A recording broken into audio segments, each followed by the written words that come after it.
Berani bikin rusuh, Malaysia buru Rohingya, sembunyi di perkebunan sawit. Pengungsi Rohingya terlibat dalam kerusuhan di Malaysia.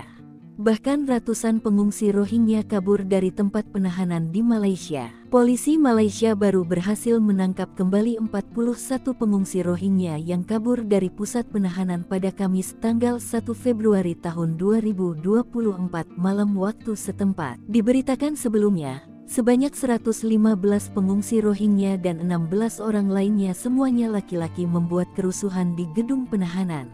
Mereka melarikan diri dari pusat imigrasi sementara Bidor di negara bagian Perak di Malaysia Utara.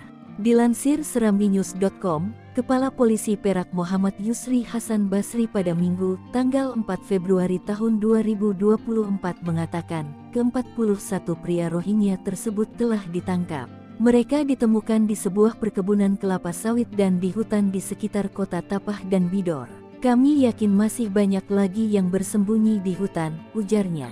Dia menambahkan bahwa para pengungsi Rohingya yang ditangkap ditemukan dalam keadaan lapar dan kelelahan. Yusri mengatakan, sebanyak 136 polisi dan petugas imigrasi sudah dikerahkan untuk menyisir hutan, sungai, dan desa-desa untuk mencari mereka yang masih kabur.